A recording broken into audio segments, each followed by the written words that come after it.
Hello and welcome to the Nerd Conquest Coalition. I'm Nate, and as always behind the camera is Vern. Say hi, Vern. Eh. This is the enthusiasm that I work with, people. So, today I want to talk to you about Street Fighter V, which, as of this recording, came out yesterday. I got to play it a bit, and I say a bit because the servers weren't exactly working right, but what I did get to play, I enjoyed. The fighting is solid. The animations are great, the backgrounds are good, and the music's fantastic. The thing that I want to talk about is the single player content, because I know that they're gearing this thing towards multiplayer a whole lot. They're really pushing the competition aspect of it. They want to go into pro stuff and Evo and all that. They want this to be the fighting game. The problem is that when the servers are down, you need something to do, and training mode only really goes so far. You can only throw so many Hadokens in a row before your thumbs just get bored doing the motion. Even though I know that repetition is, an aspect you need to know. The thing I'm talking about is the story mode, the single player content. There is not a whole lot of that in there. The actual story modes that they have in the game, out of the box, mind you, because in June they will be releasing more of a story mode, but I'll get to that. The stuff that you get out of the box are a bunch of prologues, and the prologues consist of about 3 matches per character. Some less, maybe 1 or 2 has more, but it is just a brief little flashback thing or just a goofy story, really of no impact whatsoever that I could find. It kind of introduces one character that's a little bit, but not that much. I did not get to know these characters from the prologue. I know them from playing them since the 80s. The characters are important to me at this point. I've been playing this game for a long time back at the arcades, and I wanted a good story mode. I wanted to be able to see what these characters are doing now, considering it's about 2 or 3 years after number 4. These characters have grown at all, anything. But I don't really get that. I just get these prologues that are set up the content in July or June. But my problem with that is that why did we not have this out of the box? And the thing that really set me off about it is that Ono, the guy who's pretty much responsible for Street Fighter at this point, he suggested that in an interview that if they had this content, they could have gone and sold it to us piecemeal as a DLC rather than just giving it to us free as a DLC. And that's garbage. Mortal Kombat brought out a story mode in both number 9 and X that has hours of content in there. Lots of story content that is original and well thought out. Things that actually seem like, hey, yeah, you could actually build a canon story base off of this. With Street Fighter, it felt really rushed. The artwork was kind of, I don't know, didn't seem refined. It was more sketch-like, and that was disappointing. And the fact that they're trying to say, hey, you should congratulate us for giving you the free content that's only an hour long, that's kind of disturbing in the way that it could end up being a trend.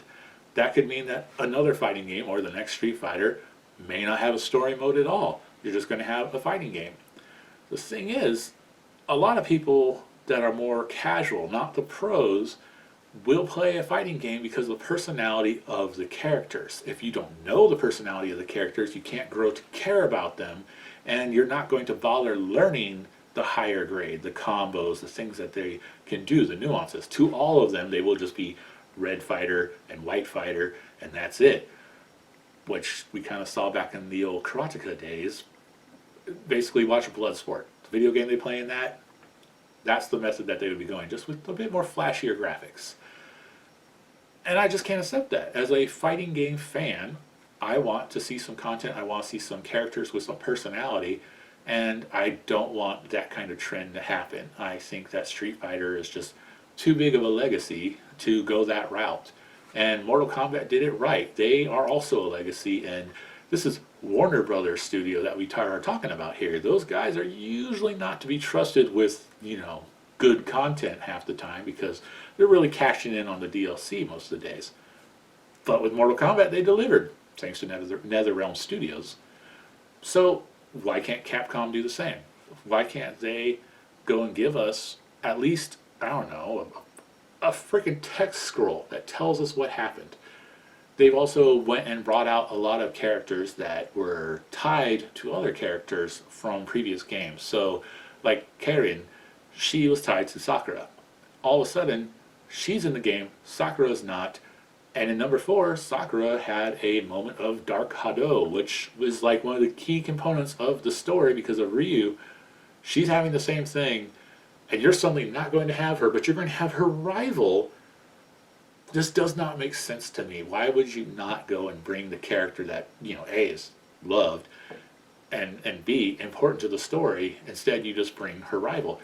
Mind you, I love having Karin in there, but hell, I mean, think about the storylines here. You want to have the characters that interact together in the same game, not just as a background thing in the prologue, which all that was.